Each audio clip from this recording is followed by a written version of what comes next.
찾으시겠습니다. 요한복음 10장입니다. 요한복음 10장 22절부터 31절까지의 말씀입니다.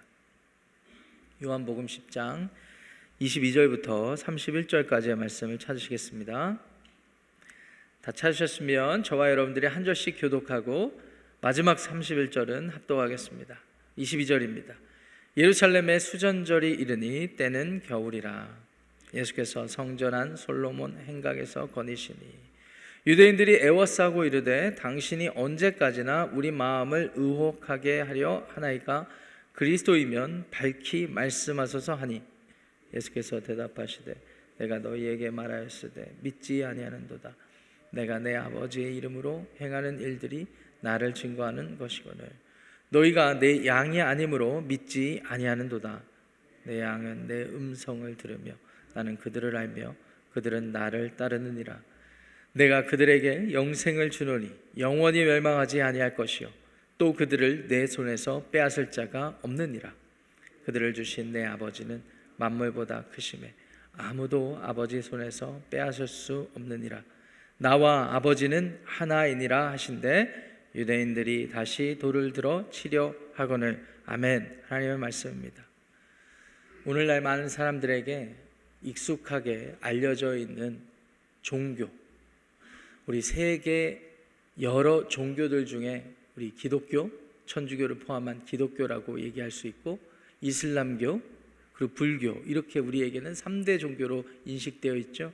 그 중에 기독교, 이슬람교, 그리고 유대교, 이렇게까지 생각을 해본다면, 인구 분포를 생각해 본다면 지금 우리가 살고 있는 이 시대에 많은 사람들이 공통점이 있는 종교를 믿고 있다, 이렇게 얘기할 수가 있겠습니다. 다시 말씀드리면 기독교, 이슬람교, 유대교, 이 세 개 종교는 공통점이 있어요. 무엇일까요? 유일신이신 하나님을 믿는다라는 것입니다. 하나님을 유일신으로 믿고 받아들인다는 것입니다. 그렇다면 차이는 어디서 온단 말입니까? 하나님을 유일신으로 받아들이는데 그의 아들 예수 그리스도에 대한 이해가 다르기에 이렇게 구분이 지어지는 것입니다. 예수 그리스도를 하나님의 아들로서 그리스도로서 메시아로 인식하고 받아들이는 것인지 아닌지에 따라서 이러한 구분이 생긴다라는 것이죠. 자, 그렇다면 예수 그리스도를 메시아로 그리스도로 받아들이지 못하는 또는 받아들이는 구분점은 어디에 있다라는 것일까요? 구원의 방식에 대한 이해에 있습니다. 이슬람교, 유대교, 우리 유대교는요 예수 그리스도를 그리스도로 아직 받아들이지 않고 있습니다. 한마디로 인정하지 않고 있는 것이죠. 그래서 또 다른 메시아를 다시 누군가가 오든지 아니면 하나님이 보내주실 그 메시아를 아직도 기다리고 있는 것입니다. 이슬람교는요 자기의 열심으로 자기의 수고와 행위로 하나님의 유일신을 믿고 따르지만 그러한 삶을 살아서 자기 열심으로 구원을 얻고자 하는 그런 마음이 있기에 구원의 방식에 대한 이해가 다르기에 오늘날과 같은 구분이 생긴다라고 할 수가 있겠습니다. 결국은 이 세상에 현존하셨던 예수 그리스도, 그가 하신 일을 보니까 하나님의 구약의 모든 약속이 그분을 통해서 이루어진 것을 보고 믿고 받아들이느냐 아니냐의 차이이고, 그분을 받아들인다는 것은 내가 내 힘으로 하나님 앞에 나아갈 수 없다라는 것을 인정하는 것이기 때문에 오늘 이 자리에 이 아침에 우리가 하나님 말씀을 펴고 무능력한 우리의 모든 것을 주님 앞에 드리는 이 아침이 되지 않겠습니까? 사랑하는 지구촌교회 성도 여러분, 예수 그리스도가 우리의 삶의 주인이라는 사실을 다시 한번 기억하시고 오늘도 우리의 모든 무능력함과 우리의 삶을 주님 앞에 의탁하는 복된 하루가 되시기를 주님의 이름으로 축원합니다. 중요한 질문입니다. 그렇다면 예수님을 메시아로 인식하지 못하고 받아들이지 못하는 사람, 그리고 내가 무언가를 해서 하나님께 구원을 얻을 수 있다라고 하는 사람들은 왜 그런 생각을 하는 것일까요? 굉장히 중요한 질문입니다. 예수님이 태어나시기 전에 대략 한 167년 전 일입니다. 그때 당시에는 로마 제국이 이스라엘 예루살렘을 통치하는 시기가 아니었습니다. 그때는 알렉산더 대왕이 제국을 이루었던 시기. 그런데 일찍 단명했잖아요. 그가 죽고 나라가 한 4개 정도로 쪼개져서 우리에게 익숙한 예수님의 고향, 나라, 민족들, 유대인들, 이스라엘이라는 지역은요, 이 시리아 안티오쿠스라는 그 사람의 지배를 받게 되었어요. 그런데 예수님이 태어나시기 전에 한 172여 년 전에 이 안티오쿠스 에피파네스라는 그때 당시에 자기는 황제라고 칭했죠. 그 왕이 그 지역을 다스리는데 잘 다스리기 위해서 속국들을 단속을 하는데 이 이스라엘 유대 민족만큼 이 까다로운 민족이 없었습니다. 그들의 신앙 때문이었습니다. 그들은 성전이 있었고 그 성전에 가서 예배하는 그 행위는 자기를 인정하지 못하거나 당대에 그 나라를 통치하는 지도자들을 인정하지 못하는 것과 같았거든요. 그것을 통제하려고 하자 반란을 일으키는 것입니다.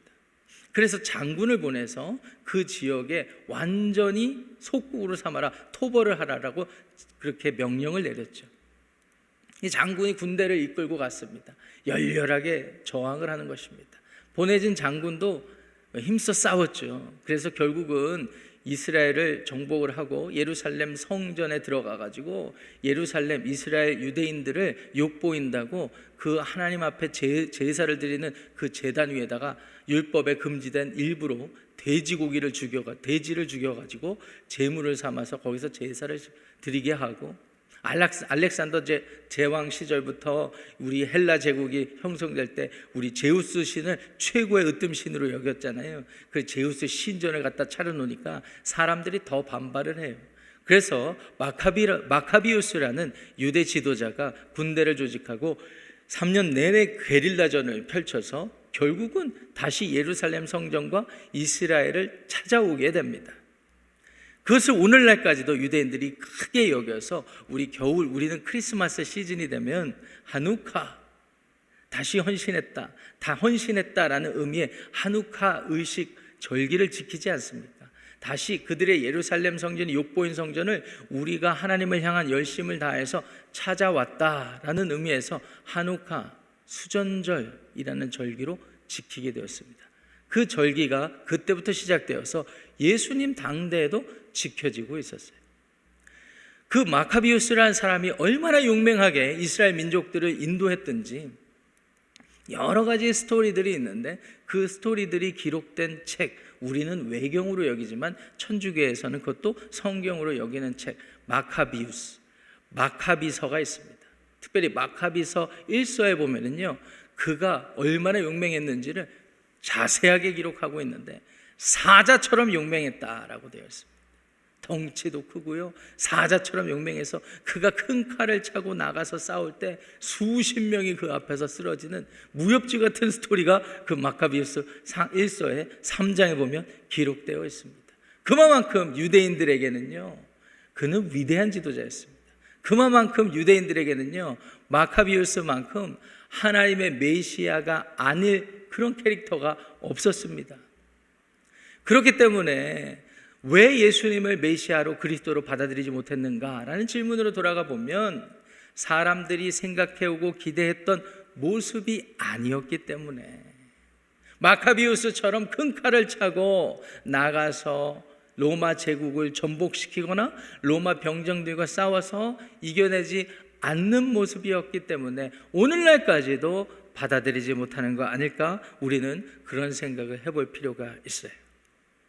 수전절이 이럴 때 오늘 본문을 보시면 그때가 겨울이죠. 12월이니까요. 예수님께서 성전한 솔로몬 행각에 있다고 22절, 23절에 기록되어 있습니다. 사람들이 혼란스러워했습니다. 왜 그러냐면 예수님이 하는 모습은 마카비우스랑 완전히 다른 모습이긴 한데 그가 하는 일을 보면 하나님의 아들인 것 같기도 하고 하나님이 보내신 그리스도 메시아인 것 같기도 했기 때문입니다. 아픈 사람들이 치료를 받고 배고픔이 해결이 되고 심지어 죽은 사람도 또 맹인도 눈을 뜨는 그런 일들이 있기 때문에 사람들이 혼란을 경험했던 것 같아요. 그래서 24절 말씀 보세요. 그 수전절 절기에 사람들의 마음에 그리스도 메시아를 기다리던 그 수전절 절기에 유대인들이 예수님을 애워싸고 이런 질문을 하죠. 언제까지나 우리 마음을 의혹하게 하려 하나이까? 왜 우리를 바더합니까? 영어 성경에는 바더라고 되어 있습니다.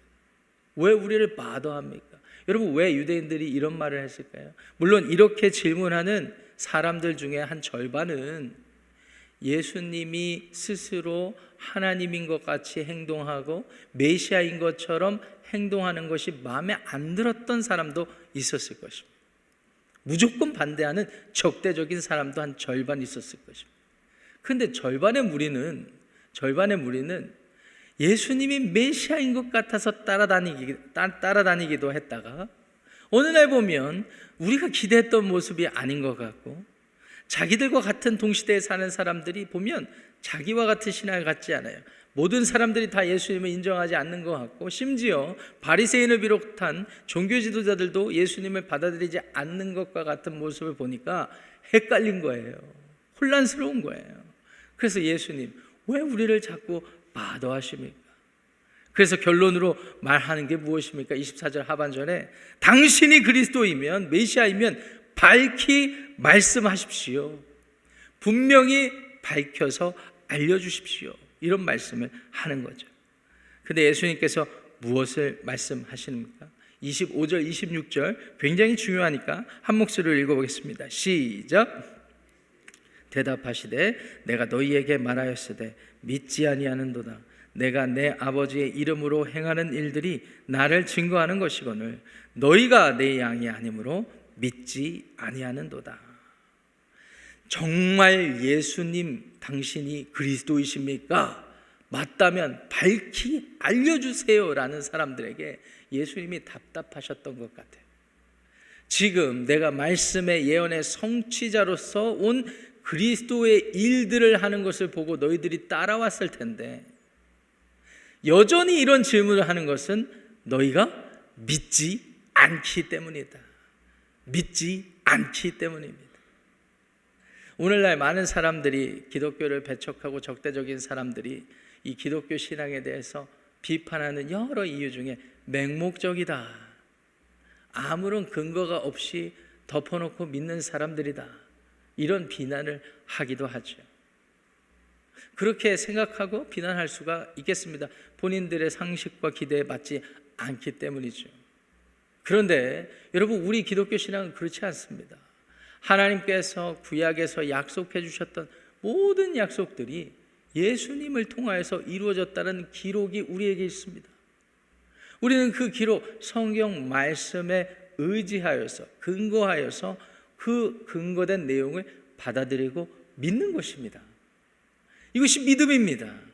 결국은 오늘날에도 마찬가지로 예수님이 그리스도시다, 예수님이 구원주이시다, 내 삶의 주인이 되신다라는 사실이 선포될 때 믿느냐 믿지 않느냐의 차이로 귀결된다라는 것입니다.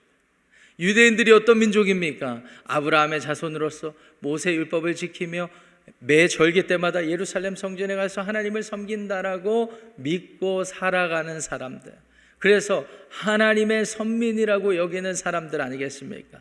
그런데 그들에게 예수님이 너희들이 믿지 않는다. 믿지 않는다라는 의미는 무엇일까요? 하나님을 믿지 않는다, 하나님의 백성이 아니다라는 말씀을 하는 것과 같아요. 왜요? 하나님이 약속의 성취자로 보내신 하나님의 아들을 바로 보고 바로 받아들이지 않기 때문이죠. 그래서 예수님께서 26절에 이 말씀, 27절에 이 말씀 하시는 거예요. 내 양은 내 음성을 들으며 나는 그들을 알며 그들은 나를 따르느니라. 여러분 많이 들으셨죠? 양의 속성을 들으셨죠? 특성을 들으셨죠? 양이요, 수많은 양들을 섞어놔도 주인의 음성을 들으면 기가 막히게 알고 주인의 음성을 따라서 나온다고 합니다. 나온다고 해요. 그래서 예수님 당대에 우리 많은 규모의 양을 치지 않는 사람들이 대다수였으니까 소규모로 목축을 하는 사람들끼리 몇몇 집이 모여서 공동의 울타리를 만들어 놓고 거기서 양을 키웠더랬습니다. 그래서 문을 하나로 만들어 놓고 각자 돌아가면서 하면 좋지만 십시일반 좀 모아서 문지기도 고용하고 싹군도 고용해서 밤에 지키게 한 거예요. 양이 아침에 가면 주인들이 가서 양의 문으로 나오게 해야 되지 않습니까? 그 양의 문이 되신다고 예수님이 하신 말씀이 그런 컨텍스트에서 하신 말씀이에요. 이 양의 문 외에 하나인데 그 양의 문으로 나오는 그 양들을 어떻게 구분합니까? 기가 막히게 양들이 주인의 음성을 듣고 주인을 따라간다 하는 것입니다. 예수님이 그 비슷한 상황 속에서 사람들에게 자신을 나타내시는 거예요.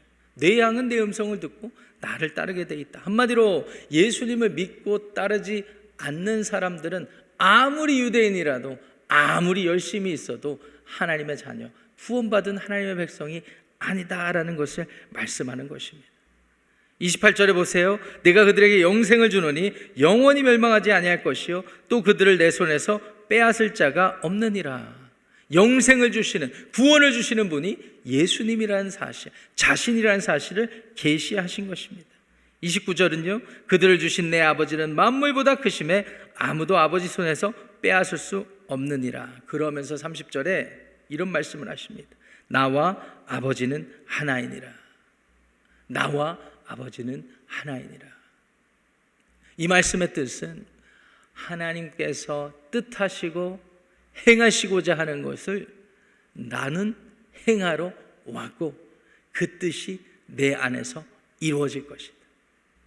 나와 아버지는 하나이니라 라는 말씀이 문자적으로도 문맥적으로도 하나님과 예수님이 동등한 존재이다 라는 의미는 아니겠지만 오늘 이 문맥에서는 말씀입니다. 하지만 동일한 뜻과 동일한 일을 하시는 분이 동일한 분이라고 우리는 받아들일 수가 있겠습니다. 이것이 저와 여러분들이 오늘 살펴본 하나님의 말씀인데요. 오늘 말씀을 통하여서 곰곰이 우리의 삶을, 우리의 믿음을 돌아보는 그런 하루가 되었으면 좋겠습니다. 두 가지로 적용하면서 우리의 믿음을 돌아보기 원하는데요. 첫 번째는요, 여러분 예수 그리스도를 내 삶을 위해 대속하신 주님으로, 구주로 받아들이시기를 바랍니다. 여러분 예수님을 내 삶의 주인으로, 구원주로 받아들이느냐 아니냐에 따라서 우리의 구원은 결정되는 것입니다. 이것을 믿는 것이 기독교 신앙이에요. 기독교 신앙이에요. 조금의 나의 노력과 수고와 행위와 열심이 있어야 된다라고 착각하고 믿고 따른다면 아무리 예수님 찬양한다 해도, 예수님의 이름을 부르며 기도한다 그래도 그것은 바른 신앙이 아닙니다. 예수님 말씀하셨어요. 내 양은 내 음성을 듣고 나는 그들을 안다. 그들은 나를 따른다 라고 말씀하셨습니다. 예수님과 관계 맺혀 있지 않으면 아무도 구원에 이룰 수 없다는 사실을 기억하시기를 바랍니다. 내가 조금이라도 뭘 해야 구원을 받는다라고 생각하는 것은 예수님이 십자가에서 죽으신 모든 일들을 부정하는 것과 같아요. 예수님이 죽으신 걸로 부족해, 내가 뭐라도 해야 돼라고 생각하는 것과 같습니다. 대속하신 예수님을 받아들인다는 것은 예수님과 관계가 맺어져서 예수님을 통해서 나는 구원을 받는다라는 신앙의 의미가 되는 것입니다. 두 번째는요, 예수님의 삶의 방식을 따라서 살아야 합니다. 예수님의 삶의 방식을 따라서 살아야 합니다. 나와 아버지는 하나이다 라는 뜻의 의미는 하나님의 뜻이 나의 삶의 중요한 동기가 되어서 하나님이 보내셨을 때 순종해서 인간으로 오셨고 그 일을 하고 계십니다. 예수님은 오늘 문맥에서, 상황에서 그 일을 하고 계시는 거예요. 한마디로 예수님은 죽으로 태어나신 거예요. 죽기 위해서 사는 겁니다. 죽지 못해 사는 게 아니라 죽기 위해서 사는 것입니다. 우리가 예수님을 만나면요, 인간의 무능력함, 나의 부족함, 연약함을 들여다보게 되는 것입니다. 깨닫게 되는 것입니다. 그래서 하나님의 구원의 필요성을 깨닫게 하시고 예수님을 통하여서 구원받게 하시는 하나님의 은혜에 감격하게 하시는 것이 우리들의 구원입니다. 그와 같이 예수님도 우리에게 그분의 삶의 방식을 요구하시는 거예요. 자기를 부인하고 십자가를 지고 매일 주님을 따르는 삶. 예수님이 그렇게 사셨거든요. 나와 아버지는 하나입니다. 하나님의 뜻이 나의 뜻이고 하나님이 원하시는 일을 나는 행하며 사는 것입니다. 영화롭고 마카비 같은 존재가 되는 것이 아니라 하나님이 이 땅의 사람들을 살리기 원하시면 그와 같은 일에 내가 순종하며 사는 것, 이게 예수님의 삶의 방식이셨거든요. 기억하십시오. 27절에 그들은 나를 따르느니라. 내가 하나님의 자녀라고 하면 하나님을 따라야 되지 않겠습니까? 사랑하는 지구촌교회 성도 여러분, 오늘 하나님께서 우리에게 기회를 주셨습니다. 우리의 구원이 얼마나 위대한지를 깨닫는 시간과 기회를 주셨고, 또 예수님처럼 사는 기회를 주셨습니다. 오늘 날씨가 좀 좋지는 않지만 오늘 우리에게 주어진 모든 시간 동안 만나는 사람마다 예수님과 같이 살아서 하나님의 영광을 드러내는 복된 여러분들의 삶이 되시기를, 구원받은 삶이 되시기를 축원합니다. 기도하겠습니다.